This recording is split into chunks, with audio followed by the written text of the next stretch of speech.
بسم الله الرحمن الرحيم الحمد لله رب العالمين والصلاة والسلام على سيد المرسلين وعلى آله وأصحابه الطاهرين ما دام ما في السماوات والأرضين رب اشرح لي صدري ويسر لي أمري واحلل عقدة من لساني يفقه قولي اللهم علمنا ما ينفعنا وانفعنا بما علمتنا وزدنا علما اللهم إنا نسألك علما ينفعنا اللهم إنا نسألك علما نافعا ورزقا واسعا وعملا متقبلا وشفاء من كل داء نوينا التعلم والتعليم والتذكر والتذكير والإفادة والاستفادة والحث على التمسك بكتاب الله وسنة رسوله صلى الله عليه وآله وصحبه وسلم وبعد السلام عليكم ورحمة الله تعالى وبركاته. Alhamdulillah, all thanks and praise due to Allah subhanahu wa ta'ala for His many blessings that He has bestowed upon us. We beseech Allah subhanahu wa ta'ala, we ask Allah subhanahu wa ta'ala to increase us in those blessings. One such blessing is that Allah subhanahu wa ta'ala affords you and me the opportunity to come together to acquire such knowledge that will guide us to and guide us along the straight path. And in terms of this beautiful, holistic and comprehensive way of life which Allah subhanahu wa ta'ala has revealed down to us, اليوم أكملت لكم دينكم وأتممت عليكم نعمتي ورضيت لكم الإسلام دينا. This beautiful way of life, by means of accessing this beautiful way of life, these beautiful instructions, we thereby secure our material well-being and we secure our afterlife, our metaphysical well-being as well. That is the holistic and comprehensive nature of this way of life.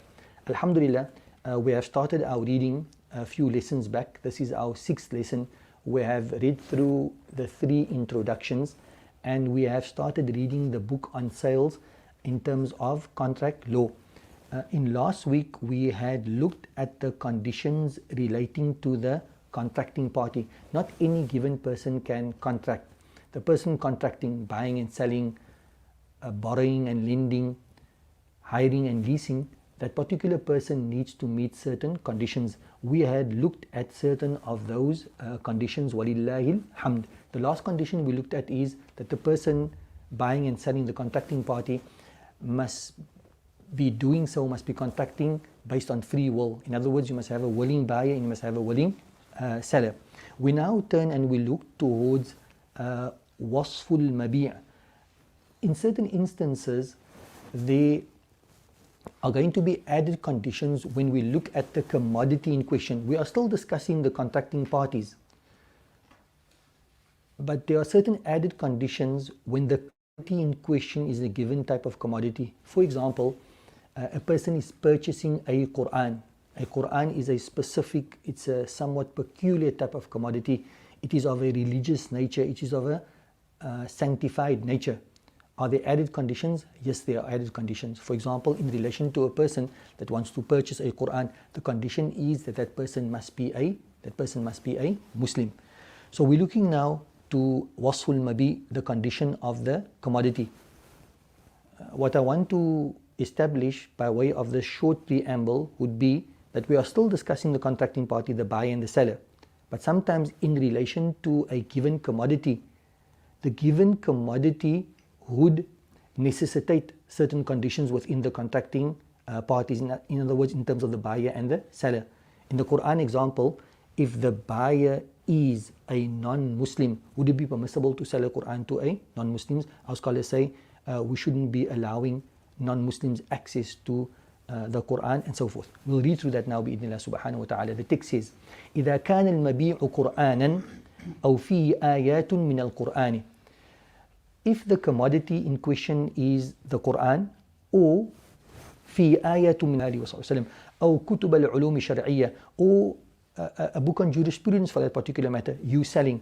So if you're selling a book of such a nature, فيشترط في العاقد أي المشتري. It is stipulated in the contracting party, and the contracting party here we're referring to the buyer. The buyer needs to be أن يكون مسلما. It must be a Muslim. فلا يجوز إذن بيع ما ذكر لغير المسلمين خوفا من الإهانة. Therefore, it is not permissible to sell that which has been mentioned. And what are we talking about? We're talking about the Quran, a notebook that contains Quranic verses. In today's time, I'm thinking of an example in that particular regard. People sell diaries. Now, in a conventional diary, you will find that on every day there's like a proverb. These proverbs are very beneficial. Al-hikmatu dhalatul mu'min. Wisdom is the lost property of a believer. Sometimes when we as Muslims, when we print the diary, to add value and meaning to the diary, we add Quranic verses at the bottom. So ultimately it's a diary, but the diary contains Quranic verses. Is it permissible to sell such a book to a non-Muslim? If you look at the mu'tamad in terms of the relied upon view, then it wouldn't be permissible. But there's the reasoning behind that.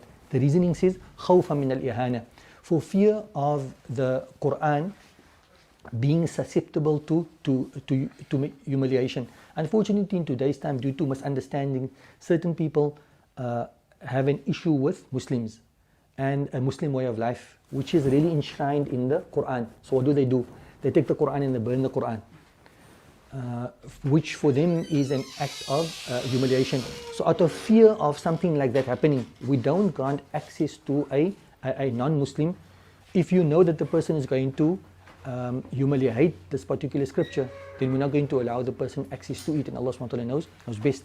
We find that the Prophet ﷺ, in certain instances when they would go to battle, so this is, I think, would be a very clear instance. You're going to battle, the Prophet ﷺ would prohibit the companions from taking the masahif, the written copies of the Quran with them. Why? Because should the tables turn and the Muslims are routed, they are defeated, then the non-Muslim will have access to not only the booty, but whatever they are carrying. And if they are carrying Quran, then if Quran falls into the wrong hands, then there's a great possibility, depending on the circumstances, that the Quran will be subjected to ignominies, or being handled in a way that does not besuit the majesty of the Quran. And Allah SWT knows best for those particular reasons. Desecration. Desecration, barakallah fiqh. So, desecration. I was reading now very recently in terms of Quran. So, there's a ruling in terms of touching the Mus'haf.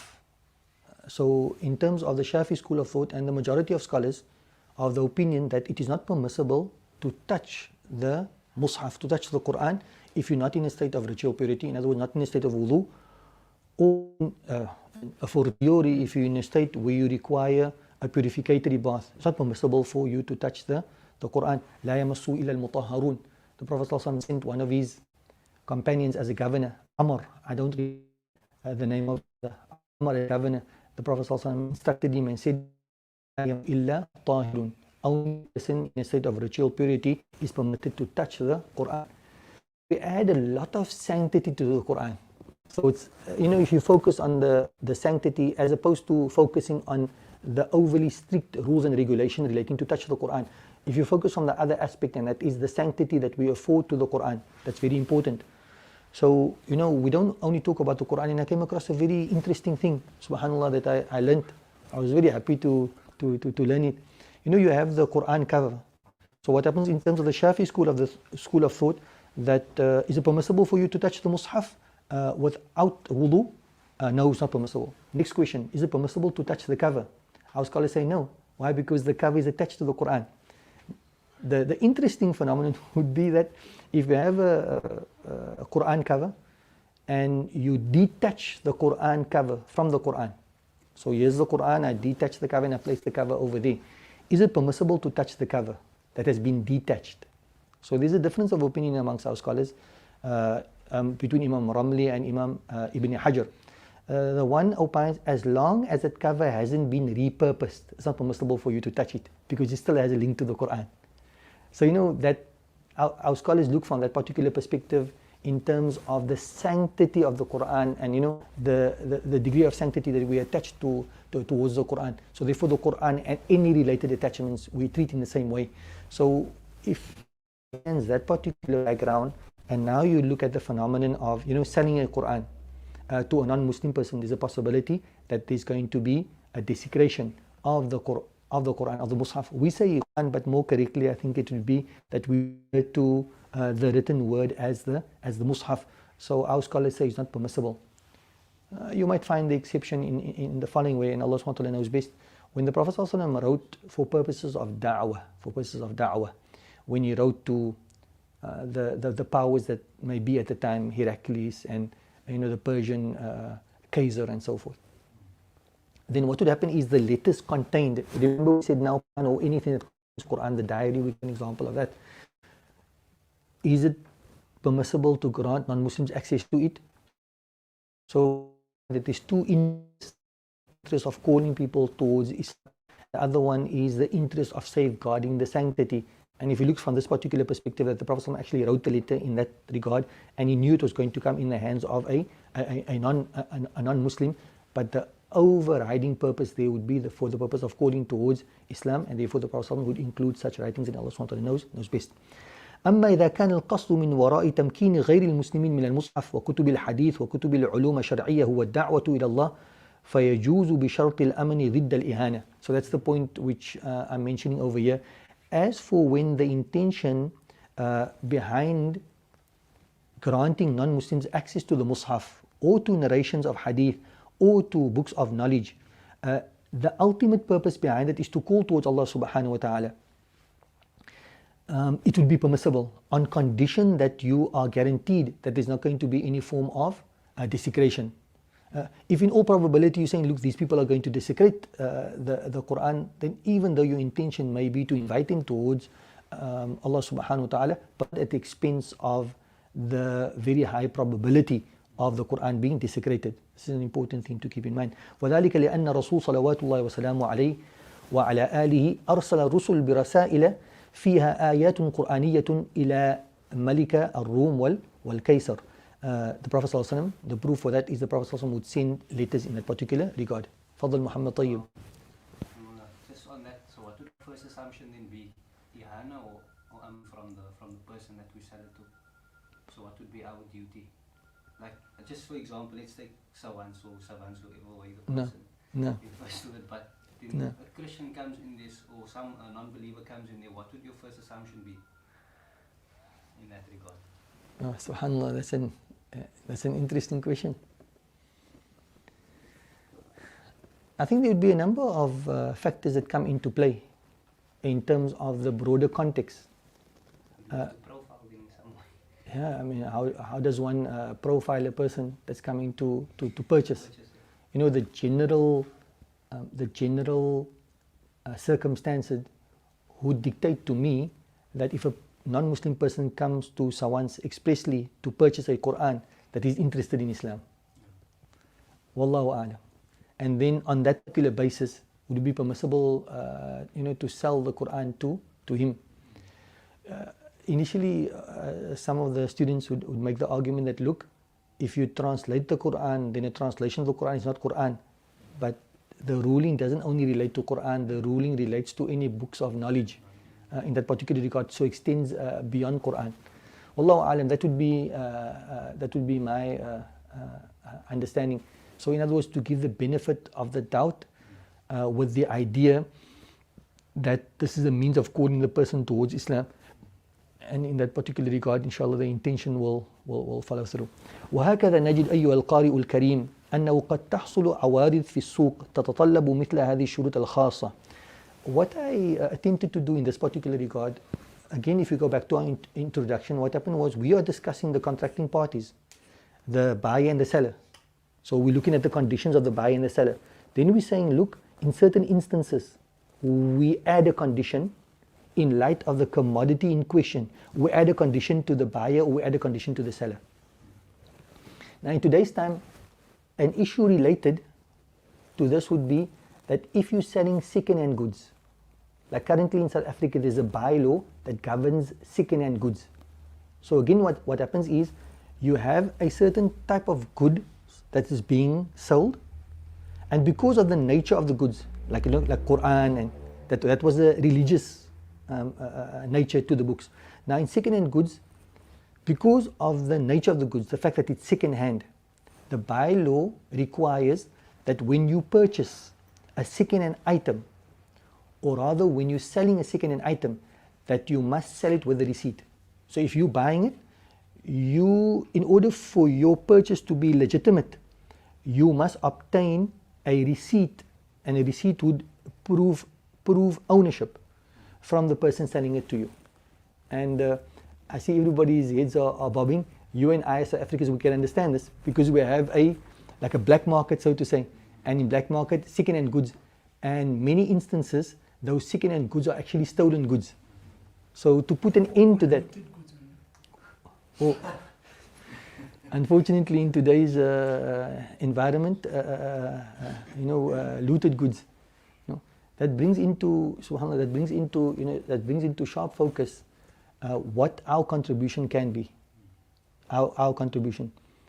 I think a reality that we are faced with, the reality is that South Africa, in terms of the discrepancy between rich and poor, there are very few countries that outdo us in that particular regard. The discrepancy between rich and poor. So there's a divide. We need to bridge that particular divide. We need to bridge that particular divide. And our Islam, holistically again, is really the middle path in that particular regard. In terms of an ideal socio-economic order. What's the ideal socio-economical order? It's not communism on the one side, that everybody's equal. And it's not a raw capitalism, where you have that imbalance. But rather it is what we could possibly refer to as a conscientious form of capitalism, where whatever you work for, you would get. In other words, you have a business, you work hard, so that earnings belongs to you. But what does Islam do thereafter? Islam says, look, we need to, the much that you have, we need to put in measures in order to redistribute that particular wealth. What is the first measure? First measure is an obligatory 2.5% arms tax on certain goods. That's a redistribution mechanism. So again, we're creating that balance. A strong encouragement to share. In light of what had happened, you were mentioning about the looting. It reminded me of a narration of the Prophet ﷺ. Looting cannot be justified in any way. And perhaps in one discussion, we can look at the story of Shu'aib and that particular budding civilization. And in order for a civilization to grow, Allah subhanahu wa ta'ala, on the tongue of Shu'aib, Allah subhanahu wa ta'ala mentions 3 principles. And if any civilization applies these 3 principles, that civilization will grow, that civilization will prosper. But I didn't want to talk about that particular civilization. I wanted to make mention of another point. Looting reminded me of a tradition of the Prophet Muhammad sallallahu alaihi wasallam. And so, and from there I went on to the point that looting cannot be justified. It may be able to be understood from a particular perspective, a limited perspective. So from that perspective, I want to talk to that perspective. What happens is the Prophet ﷺ tells us that when your slave, at the time they had slaves, so in a modern context, a person serving you, so in other words, the person working in your home.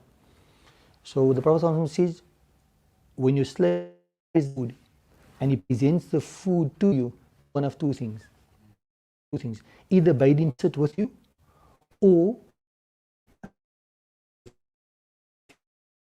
he was part of the process of preparing that particular food. If we look at it psychologically, what does that do? It's an inclusion, and also it's a way of endearing the person to you. In sharing in a little bit, it means that you actually remove the evil eye, which is a very real thing. So here the Prophet is practically telling on a micro level. And if we do that on a micro level, then what will happen is that on a macro level, inshallah, we'll see the results in that particular regard.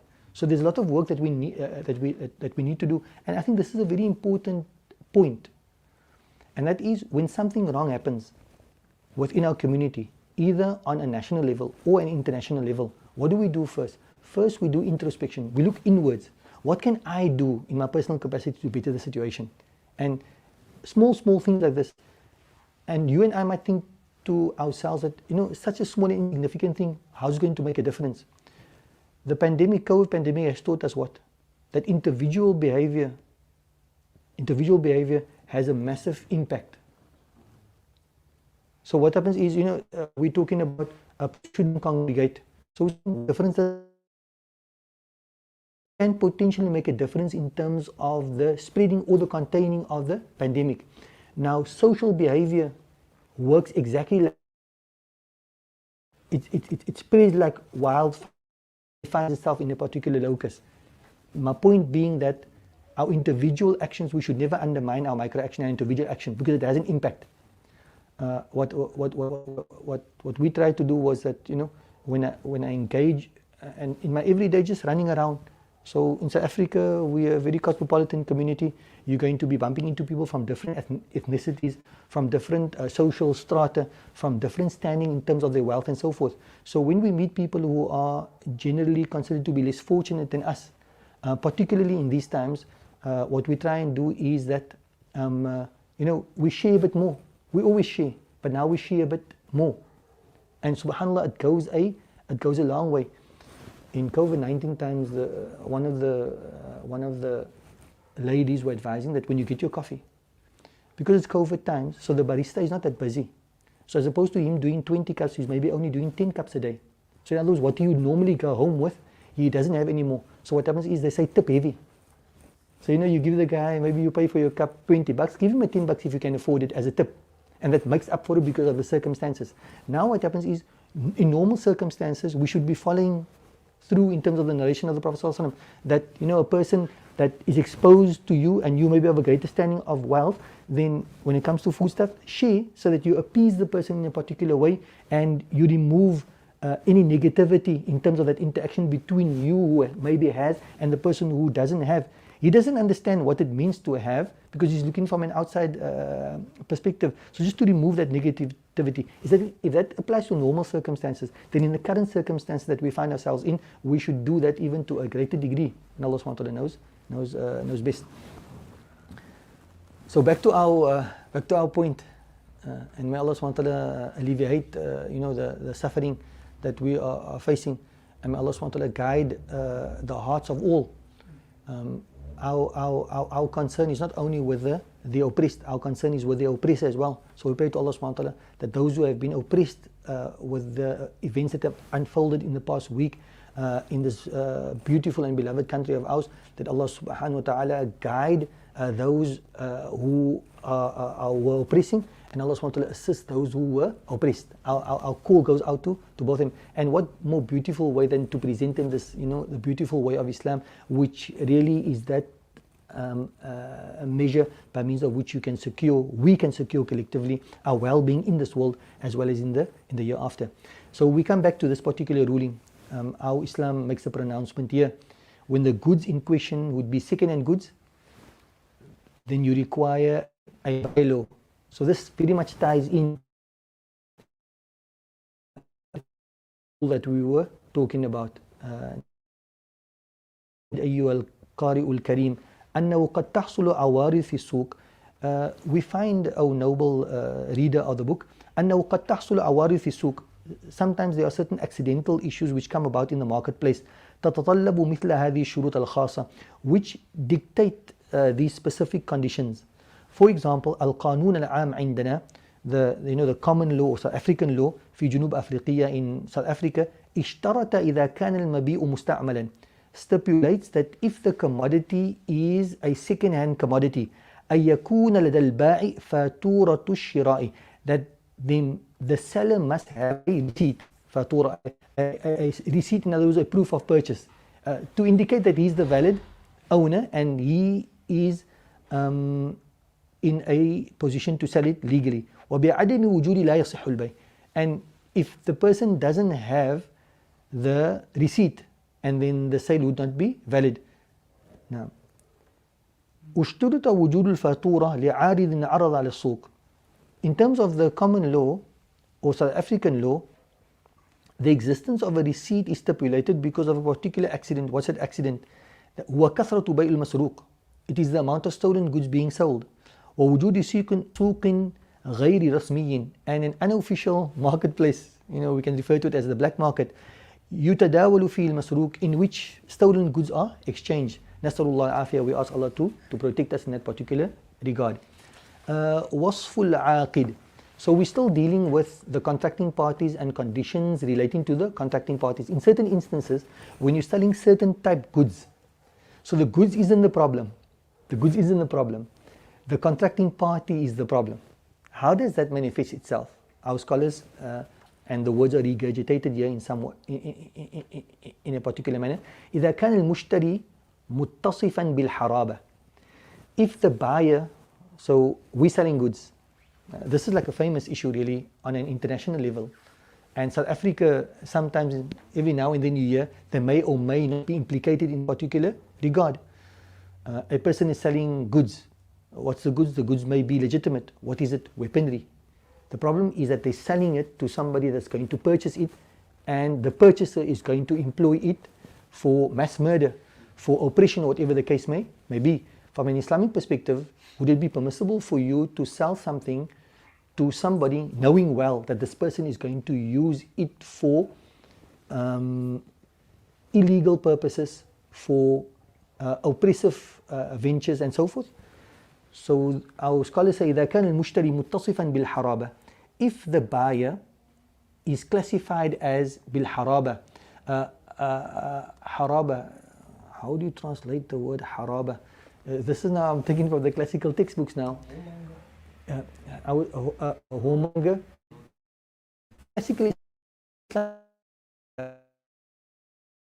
so in context, if I were to translate in context, a person that is at war with the country that you are residing in. Let's just say you in a Muslim country and there's a Muslim with Muslims. Now you sell the weaponry to him, knowing well that he's going to use the weaponry against us. أو بالإرهابية, or the word إرهابية is unfortunately a fairly common word, and in many instances is not used in the proper manner. إرهابية refers to terrorism, and therefore I classify that by saying بالإرهابية الحقيقية. You know, this is like a terrorist in the true sense of the word, not somebody labeled as a terrorist. غير اللقبية, not labeled as a terrorist. أو الإصابة, and we will be quite used to that, unfortunately. In Cape Town, unfortunately, we're so used to so many things. May Allah SWT protect us. سلمنا وسلم ديننا وسلم بلدتنا هذه. Keep us safe, and may Allah protect and keep our city safe as well. What we are familiar with would be Isaba. Isaba means a gangster. Al-Isaba ila ghayri dhalik, and others. So now you have a gun shop, and now a known gangster walks into your gun shop and he wants to purchase a gun. Is it permissible for you to sell that gun to him, knowing what the probability is of what the person is going to do with the gun? فلا يجوز بيع آلة الحرب منه. It is not permissible to sell a weapon to this person, مثل طائرة حربية أو سلاح, like a airplane or any other type of weaponry. وبما أسلفنا في هذين الشرطين. Since I was afforded the opportunity to teach Islamic contract law, the following stood out. وبما أسلفنا في هذين الشرطين. If you look at the two conditions that we were speaking about now, because of a particular commodity, you're selling to a particular person. So because of the nature of the commodity and because of the nature of the person you're selling it to, we have added conditions. So what becomes apparent from here? تتضح عناية الشرع.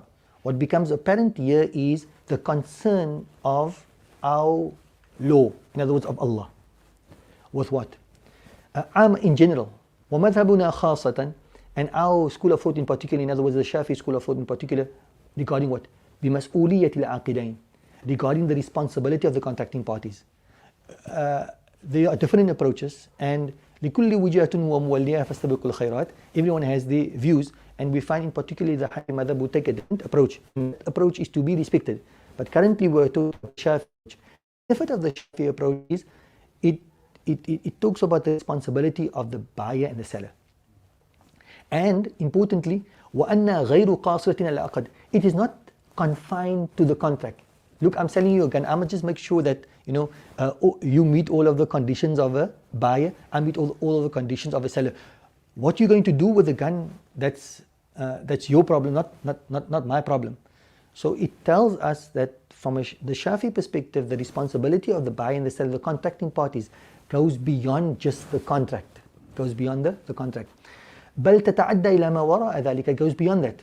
وسوف يأتي معنا مزيد بيان إن شاء الله. There will be a greater detail of this عند مسألة بيع العنب مما يتخذ خمرا, when we're going to discuss the issue of selling grapes to a person that you are certain the person is going to manufacture wine there from. Would it be permissible or not? So according to our school of thought, it's not going to be permissible. There's some detail that will come there which we will discuss bi'idhnillah subhanahu wa ta'ala. So to round off that discussion, what were we talking about? We were talking about the contracting parties. They need to meet certain conditions, and then if it's a particular commodity, then there's going to be an extra stipulation in relation to the buyer and the seller. The last part here, and this is sort of like and somewhat of an addition, and Allah subhanahu wa ta'ala knows best. وأما إذا كان البائع والمشتري من غير جنس الإنسان. Yeah, I don't think, wallahu a'lam, that you would generally come across this particular division in a normal, I wouldn't say normal, in a classical book of jurisprudence. Because what happens now is, yesteryear you would be contracting with a person, whether you're the buyer or the seller. So let's say you're the buyer. So you go to the shop and the seller is going to be a person. In today's time, you could very well go to the marketplace and your engagement would not be with a person. Your engagement would be with a bot. You know, you're saying bot now. This afternoon I learned another one of those, I don't know what you call it, abbreviation probably, like, you know, like a bot, short for robot. And then the kids were saying, but that is sus. So in other words, a suspect. Well, you know, in Cape Town, you know, the lingo is like sometimes, you know, when I was younger, there was only one thing, duidelik. You know, it was either duidelik or not duidelik. Two things, you know, classification, classification. But nowadays you get like, subhanallah, it's like you get a word, so then you get like bot for robot, then you get sus for suspect. But one of the craziest ones that I came across was when I saw the guy that is sick. I thought, inna lillahi wa inna ilaihi raji'un. La ba'sa tahurun inshallah. You know, but then I thought, okay, I came to terms with that. But then the guy said, that is ill. Ill. I said, ill can only have one meaning. It's like a nas. You know, like it's like a clear cut meaning, man. Ill can only mean one thing, and that is shame. The person is sick. La ba'sa tahurun inshallah. And then they said to me, no, but it went a stage beyond that. Illest. A superlative. You know, like for example, you know, that jacket you're wearing, it's ill. But the other jacket that you wore last week is illest. You know, if we were in an English class and we would get like, I think we would probably get a hiding. It's almost like saying beautiful, beautifuler and beautifulest. You know, I mean, gooder, goodest. You know, you simply can't say things like that. Be it as it may. So, if you go to the marketplace and then you're not going to be dealing with a person, you go to the hospital at whatever time of the night. The cafeteria may be closed. In the cafeteria, you're going to be dealing with a person, but there's a machine, there's a robot. So you're going to be dealing with a non-human entity. So what are the rules and regulations in terms of that contracting party? Is it a contracting party? Practically, it absolutely is, because you're going, you want to buy something. You're going to visit somebody in the hospital, a near or dear one may be ill, you're spending the night there, you need to get something to drink. So you go down and you go to the vending machine and you access something from the vending machine. So I don't think there's anybody who's going to say that they're not contracting with the vending machine. They are. You're the buyer and the vending machine is the seller. You may not look at the person as a seller, but definitely you're not the buyer and the seller. You're the buyer and the vending machine is the seller. You're not contracting with yourself. You're contracting with another entity. It just so happens in our modern time that particular entity is not a human being. In our last conversation, I don't know if it was in our class, that brothers were telling me that there's like a hotel that's void of people. Everything in the hotel is run electronically. So your book in, your book out, everything is basically done electronically. You don't do anything in terms of engaging with people. Wallahu a'lam. So وَأَمَّا إِذَا كَانَ الْبَائِعُ وَالْمُشْتَرِي مِنْ غَيْرِ جِنْسِ الْإِنسان. When the seller or the buyer is not a human being. Al-aqid imma an yatanawal al-aqd bi nafsihi. So here's a bit of a preamble in terms of my understanding of this issue. It reads as follows: Al-aqidu imma an yatanawal al-aqd bi nafsihi aw yuqima ghayrahu makanahu. Here's an important thing that we sometimes don't think about. We may do it all of the time. When you contract, you either contract yourself, right, or you contract through an agent. You're either contracting yourself or you're contracting through an agent. I have a house, I'm selling the house, so I put up a board, by owner. Or alternatively, I'll contract an estate agency and they will sell the house on my behalf. So they become the agents and I'm the principal. Any given contract, إما أن يتناول العقد بنفسه أو يقيم غيره مكانه. Either he concludes the contract himself, he enacts the contract himself, or he appoints somebody to do so on his behalf. وفيما مضى, in times gone by, إذا أراد المالك الثاني, when you wanted to do the latter, in other words, you don't want to contract yourself, you want to contract through an intermediary. What will the intermediary do? Either أقام مقامه عبدا له أو وكيلا. You would have a slave and the slave operates on your behalf. Alternatively, you have an agent. And so slavehood has been abolished and is no more. So a person would appoint the intermediary of an agent. فالعبد أو الوكيل يتصرف في مال مولاه أو موكله حسب الإذن. So what happens now is, if you appoint an agent, the agent will operate as per your dictate. So if you tell the estate agent, I'm selling for this price, the estate agent is not going to tamper with the price. They're going to sell it for that price. If they want to amend the price, they're going to resort back to you. So when you employ an intermediary, the intermediary acts on your behalf as per your mandate, as per your instruction. Now, أما في وضعنا الحالي, as for our current circumstance, فبين يدي المالك خيار آخر. In today's time, if a person doesn't want to contract himself firsthand, so now he has another option at his disposal. So in yesteryear, you would have his slave. He tells his slave, Duke, you sell this pair of shoes for me. Or he would appoint an agent to sell the shoes on his behalf. In today's time, because of the modern development, a person has another option at his disposal. What is that particular option? ألا وهو آلة البيع. It is آلة البيع, a vending machine basically. آلة would be a machine, البيع, a machine of sale, in other words, a vending machine. وهي عبارة, what is a vending machine? It is عبارة, an expression عن جهاز آلي, a machine, جهاز آلي, a mechanical machine. يخرج البضائع الصغيرة. What does it do? It presents you with small items. Most vending machines would have small items, and you can think of a number of them. If you look at the basic vending machine, you buy soft drink machine, or you buy crisp, and you buy chocolates. If you go to certain pharmacies, like after the mall, then you get certain medicines that you can actually access from the vending machine. You want a box of Panados, paracetamol, whatever the case may be. So generally, the vending machines, it produces small items. It makes available small items. مثل الطعام والشراب بعد إدخال المال فيها. But you can't just go to the vending machine and get a chocolate. You have to first insert money, and then the vending machine, in lieu of the money that you've inserted, and your choice that you make, the vending machine is going to give you the commodity that you requested. فما الحكم الشرعي في اختيار هذا الأسلوب من التعامل? What is the Islamic ruling in this particular regard? أقول وبالله التوفيق. We say and we pray and beseech Allah subhanahu wa ta'ala to place us and to center our thinking. لو جاز للمالك أن يوكل وكيلا أو يأذن لعبده في التصرف.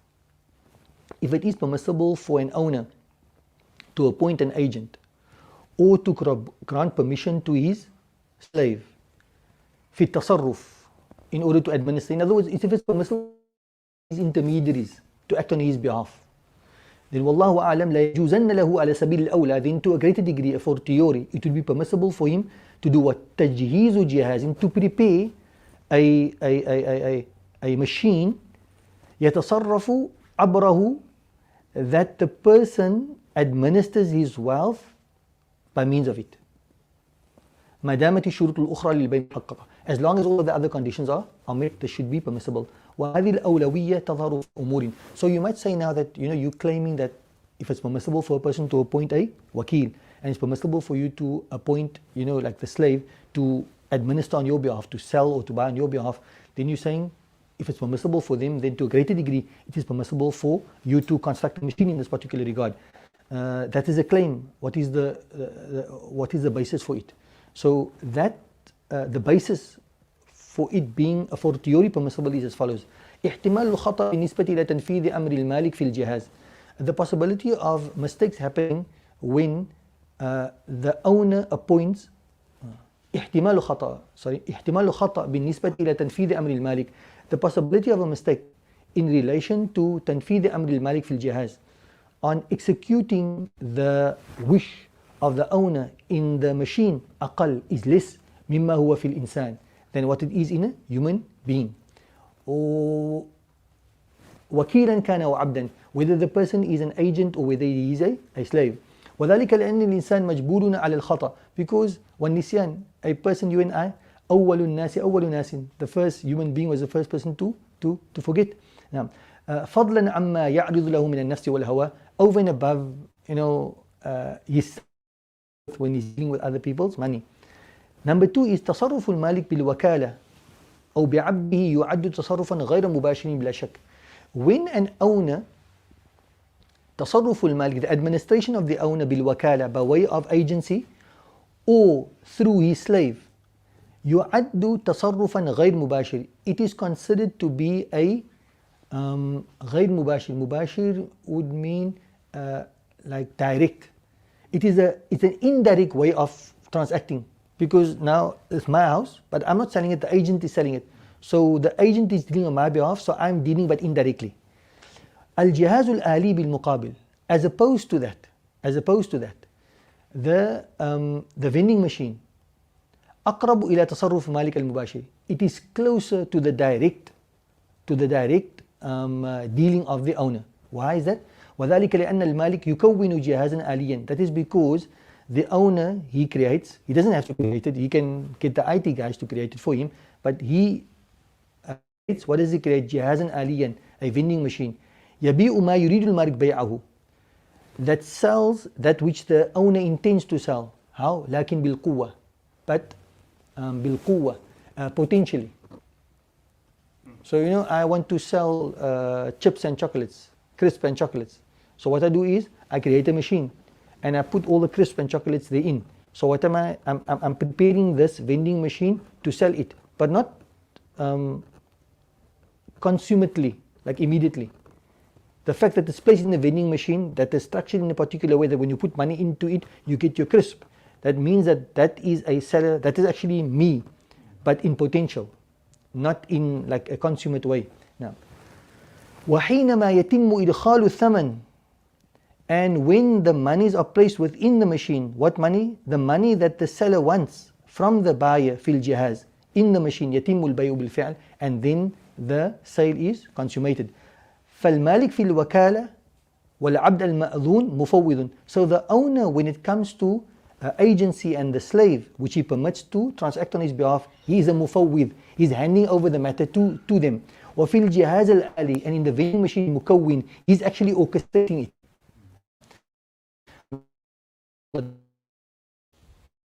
To end of this, we state لو صح تكييف عمل الجهاز الآلي كعمل المالك المباشر, if it is valid to construct the action of the vending machine كعمل المالك of the owner مباشر, his immediate, إذن لا يشترط في الجهاز الآلي لا عقل ولا بلوغ. Then in terms of the vending machine doesn't have to have an intellect as such, it doesn't have to have physical maturity, بل يشترط وجود ما في المالك. These are stipulated the owner, the designer of the machine. الذي أودع في الجهاز هذا الذكاء الاصطناعي, who had placed this artificial intelligence within the machine, and Allah subhanahu wa ta'ala knows best. بارك الله فيكم جميعا. وأظن أن بهذا القدر الكفاية إن شاء الله بإذن الله. كم استمرارنا؟ بارك الله فيكم. The class is now going for 45 minutes. Okay, 45 minutes good. تبارك الله. To end of our Friday. Proceed. تفضل بسم الله. Can I sit to the back and relax حبيبي؟ If is employed in such an industry, arms industry for example, in order to earn a living, is that permissible? I.e. developing missiles. Subhanallah, that's a very difficult question. It's a very difficult question. No, in this particular regard, it's not the ideal vocation to be employed in. And generally the advice we give to such a person is that because you need to earn a living and you need to secure a supply line, that maintain your job but consciously look for alternative employment. Bi-idhnillah subhanahu wa ta'ala. That is the general advice that we normally offer to people who find themselves in such a situation. And the struggle, and in this way you can, it's not to appease your conscience, but if a person just goes on and say, your conscience generally bothers you when you such a vocation, knowing well that you are instrumental in designing missiles, and at the end of the day these missiles are being employed for unjustified and inhumane, or whatever the case may be. So it is a difficult one, and I think that particular answer is like a very balanced answer in that particular regard. Maintain the supply line, but consciously look for an alternate form of income, and Allah SWT knows best. However, if the details that you may want to discuss, and then perhaps it's better to take the question offline and look at the details in terms of what the person involved may be, in peculiar things that with you it may either outrightly nullify being in a particular position. Allah make it easy, and Allah SWT facilitate for your rizq. Wallahu khairul raziqin. Allah is the best of providers. Some scholars say that those who seek provision in the correct spaces, in the correct time of provision. So we ask Allah SWT to provide you from His grace, and make your rizq easy for you, inshallah. Please repeat the permissibility of purchasing second-hand goods. If I heard correctly, there isn't. If it is so, what about shops that sell second-hand goods? So what we discussed not from an Islamic perspective necessarily, but from a South African law perspective, there's a bylaw, and it's a bylaw that needs to be respected. And the bylaw is that when you're purchasing second-hand goods, then the seller, he must provide a receipt. So we were using it as an example that over and above the normal conditions that would relate to buying and selling, the mere fact that it's a bylaw means it's something which was added at a later stage. It's not part and parcel of the act. I don't exactly know how it works, but that's what my mind tells me. It's a bylaw, it's introduced at a later stage. And is it introduced for a valid reason? Like we introduced the condition of a person must be a Muslim in buying Quran. It's valid for us to add that condition. The person mustn't be a terrorist when the person is purchasing goods, or a gangster for a person purchasing weaponry. Are those added conditions almost like bylaws? Are they valid? Yes, they are valid. And then we gave a contemporary example of, in a South African context, when you're purchasing second-hand goods, then the bylaw states that the seller must provide a receipt. Look, the light that we have here, I purchased, it's a second-hand item. I purchased it from Maulana Irshad, right? I didn't ask him for a receipt, because Maulana Irshad is a person of good standing, and the furthest thing from my mind is that he may have pilfered the light someplace and now is sending it to me to make a quick buck. You with me? So at the very least, even maybe you're not going to the point, as a Muslim now, as a conscientious Muslim now, you're saying, look, that's a bit drastic, that the person legitimately bought it, he doesn't have a receipt. So at the very least, you should be confident that the person selling you the goods had acquired the goods in a legitimate way in order for you to purchase the goods. Right? And Allah SWT knows best. Does that make it clear, Sayyid Yahya? No? Make it a bit clear. Is there a potential argument for the difference between the machine and the wakil or abd in that? in a conflict, the testimony of the wakil or abd is acceptable in a mahkam shar'i. Is there a potential argument for that That is tafriq between. between the two? Hmm. I think it's a valid consideration. If you look at, if you have a human person, he said, I'm buying it from you, so that if anything is wrong, what happens? I take you to court, basically. But now what happens is, if I purchase it from a machine, and then I can't come back to the machine and say, hey, what's up? In our construction, wallahu alam, we were saying that the machine is really an extension of the seller. So the seller can't get away. The seller can't get away. So the seller can't say, look, you didn't buy it from me, you bought it from the machine. You can't do that. You go back to the seller. The seller is responsible. It reminds me of one story. I don't know about you guys in Egypt. You've been to Egypt. Yarhamukallah. I find people in relation to Egypt, they either love Egypt to bits or they don't love Egypt at all. The opposite of love is they hate Egypt. I fall into the category that I just love Egypt. It's fun just to be around there.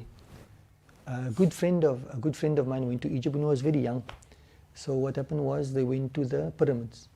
So now at the pyramids you have the camel rides. So the person said, look, camel ride, and they gave the price. The person, look, I can't afford the camel ride. He says, no, okay, look, I'll do it for free. So to cut a long story short, they get on the camel ride, they go and they come back.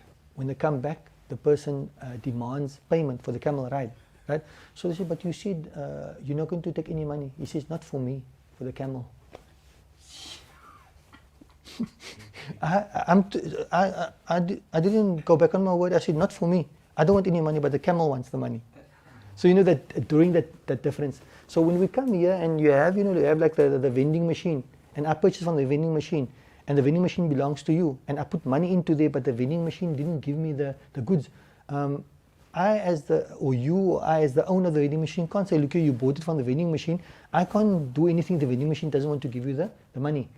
In other words, the what do they call that now? They call that liability. And that, I think, is the challenge in modern times when we talk about limited liability. So from an Islamic perspective, wallahu a'lam, we're going to pierce the corporate veil. And we say, that vending machine belongs to whom? That vending machine belongs to Yahya, Muli Yahya. So then who's responsible for that? You can't create a vending machine and then limit your liability through the vending machine. From Islamic perspective, you can't open up a company and register the company, and through the company you accrue debt, and then you absolve yourself of the debt because you didn't incur the debt, the company incurred the debt. That type of, So it can't be that these modern mechanisms are employed and used to sort of shirk responsibility and to limit a person's liability. At the end of the day, from an Islamic perspective, that when you incur a debt, we pierce the corporate veil and the legal dynamic and say, are you responsible for it? If you're responsible for it, then you're responsible. You may get away with it in terms of modern law employing legal stratagem, but by Allah, not. So I would imagine that from an Islamic perspective, if I bought from a vending machine and the vending machine didn't give me my goods, and I took you to an Islamic court of law, then within an Islamic court of law they're going to pierce the corporate veil and hold the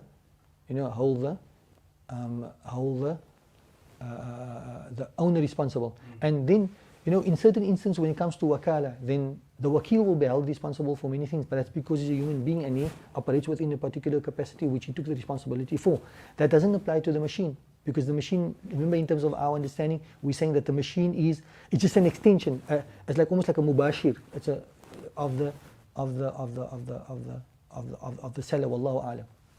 When he brought into the question the idea of bringing it to the mahkam shari.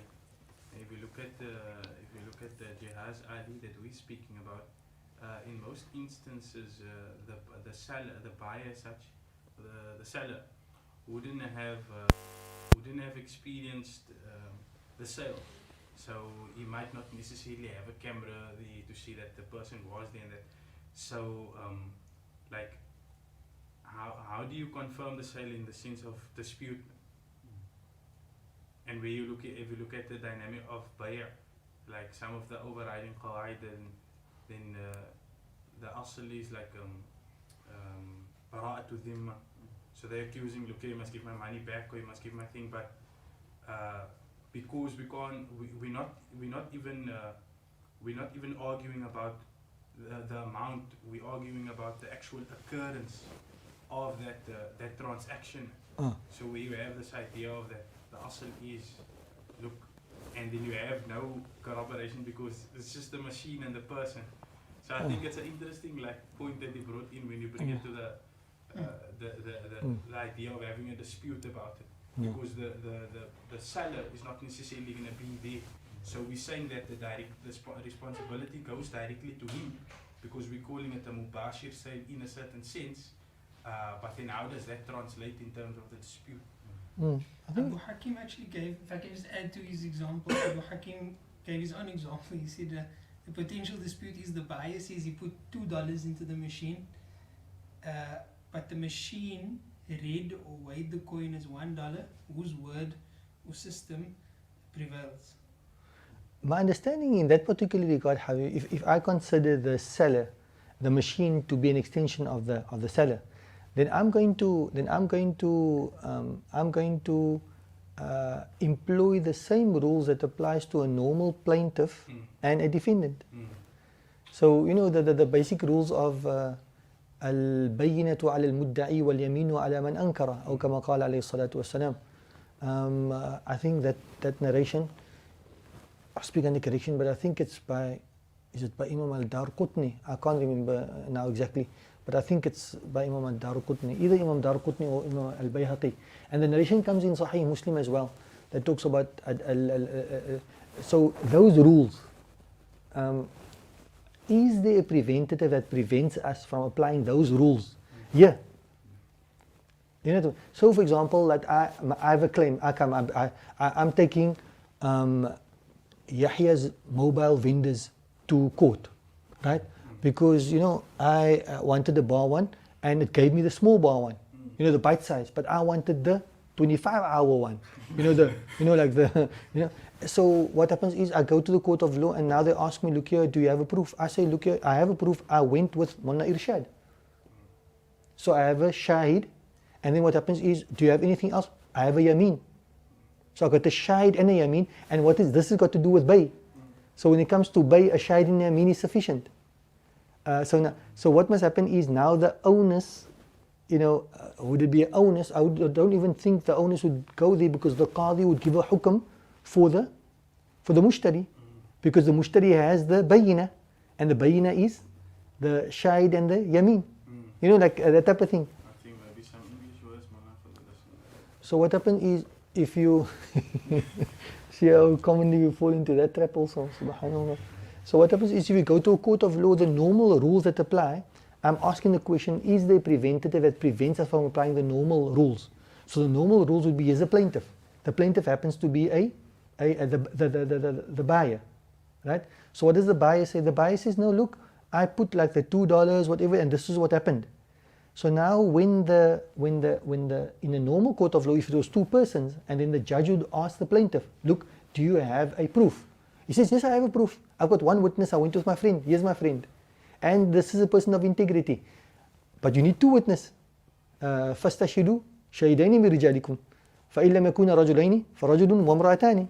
Then, so you need two. He said, I don't have two, but in terms of, I think it's about 8 companions that narrate from the Prophet ﷺ, that you can have a witness and an oath. So then the judge demand, look, but I got a witness and I'm prepared to take an oath. So the witness says, look, he put the $2 into the machine, and then the $2 read it as $1 and didn't give him the big bar one, gave him the small bar one, right? So he needs to be, compensated for that. Then the judge will rule in favor of the plaintiff, because the plaintiff has produced sufficient proof. Can the plaintiff be telling a fib? Yes, but I mean, the Prophet ﷺ even absolved himself of that. We look at the parentage. So I'm asking that, I think it's a very interesting question, number one, informative question for all of us to benefit. I knew it was Abdul Rahim because But that's my understanding of it, and Allah SWT knows best. Barakallahu feekum jami'an. Allah accept. What's going to be more interesting, I think, is AI going forward. You know, buying and selling at its own discretion, entirely, almost entirely. It just starts. You know, somebody just initiates it, but you can have an AI buying and selling on the stock market, for example. Yeah, Mm. that's You know? what it is. It's absolutely nobody sitting on the other side. That's all. Yeah. They do actually have this Islamic called Wahid Invest. Oh yeah, wahid. It's like smart investment. Mm. So you employ your AI bot basically to run your investments. Ah. And they do all the creeping of riba and arms deals and whatever to find particular corporates that are Sharia compliant basically. So they find so in other words, they're like a filter, a qualitative and quantitative filter, smart filter. So once they filter everything out, then what? Do they engage in the contract? They would make the purchase on your behalf. They commit, Yeah. but with your You obviously have to sign the terms and conditions. So wouldn't that be the agreement that when you accept these terms, then that thing would basically transact on your behalf? hey, it's a bit of a one to think about. How what comes to mind, I don't know if it's correct or anything, but you know, at the beginning of Ramadan, when you say I intend to fast the whole of Ramadan till but every night you must make the intention. So I'm thinking that you sign that it's just off the cuff. I'm not saying permissible, impermissible. I'm saying the challenge would be that it's a form of we would agree. There's a form of uncertainty. You don't know what the bot is going to buy, what the bot is not going to buy. So you know, you appoint somebody as an agent. في كل صغير وكبير, in every small thing, every big thing, not valid. If a person was, I tell you, look, I employ you to sell all my houses, fine. You don't know how much houses I got. Afterwards you discover this guy's got hey, now this is now, but I'm gonna just get my heart space and my mind space right before mentioning this. La ilaha illallah. I say, okay, but that's not houses. I say all of my property. You all excited, you know, you get, but what my property is, and it's 3 parking lots. And you know, in today's time, 3 parking lots. In certain areas, parking lots go for 1.5 million. So now the guys, you know, is that permissible? Yes. But now you find I got 10 parking lots. Now you find I got 10 properties on Camps Bay, on the western front, on the western side of Table Mountain. Is that valid? You didn't know how much properties I got, that's fine. But if I tell you, I appoint you to manage all my wealth, and you don't know what I got. You don't know I got cars, houses, everything. It's a problem. Why? Because of the uncertainty. You know. So now the challenge that would appear to me, wallahu alam, would be, in other words, if somebody is going to tackle this issue and going to look for permissibility, he's going to have to answer this question: how do you work around the level of gharar, of unknown? You know, let's not put uncertainty of unknown, because unknown. You don't know what the smart bot is going to do, you know, and so forth. Unless they may be countered by saying there's very clear parameters, and when you sign, you basically sign up for this, that, and the other, and something that we can look at. The person has to initiate every transaction with that remove the gharar. If it's something like that, then it's very clear, because it's almost like, you know, like I appoint you to buy and sell properties for me. So you buy one, and then I tell you, okay, no, fine, let's go with it. Next one, or I just appoint you to buy properties on my behalf. You know, wallahu alam. Tamam. Is that it for this evening, Sayyidina al-Habib? From here, I don't know what the Barakallah fikum. The same kind of questions, yeah. Yeah, sure, that's What you say? Well, you got to let's say you have a vehicle, you sell it. So we understand that Mullah was speaking about the certain assumption that you have to make on an individual when selling him something. You don't call the gangster, you're selling him the gun. So let's say in terms of let's say you have a car that has a full-on system inside. It has the subwoofers, it has the amp, it has the knobs and everything. It's the actual thing. We got a car like this, but now now a person comes and it's a youngster, and he comes and the car he comes on has big at the back sound match. So now I know this guy's a music freak and I buys the car from you. So I can understand you selling the car to him, so your intent is not selling him the equipment, music equipment, you're selling the car, but that's just with the car. But would there be any implication over there? Because I can see it the same of just having a normal 2 speakers and a radio, because that comes in every vehicle, but this is now, you know, something more, it's like modified, it's standing out. So would there be a problem in that? Bismillah, alhamdulillah, salatu wassalam. To the best of my understanding, there would be absolutely no problem in that. You could argue that a sound system is something very neutral. You can use it for a good thing and you can use it for a bad thing. And in this particular regard, I would advise, لا تسألون شيئا تبد لكم تسؤكم. Now you ask the guy and the guy says, what do you mean? How can you even ask? You know, this is made for whatever activity. So in that particular regard, especially considering the environment that we live in, as you know, can you rent a flat to a non-Muslim person? The guy tells you it's for my girlfriend and boyfriend. It's for myself and my girlfriend. You know, so if one, that's a, you know, we wouldn't want to open up that can of worms, so to say. It becomes very impractical. So it would absolutely be permissible in terms of my understanding to sell a car like that. And they also, this particular verse has a practical relevance here. لا تسألون شيئا تبد لكم تسؤكم. Don't ask about things that, you know, if it becomes apparent to you, then it harms you. You're selling the car, and I wouldn't even advise the person, you know, to listen to qasidas, because he tells you, what do you mean qasidas? And then now you say, oh, how can I sell it to you? You know, so just sell the car to the person and Bismillah, you know. And just leave without the qira'at. بارك الله فيكم جميعا وجزاكم الله خيرا والسلام عليكم ورحمة الله تعالى وبركاته.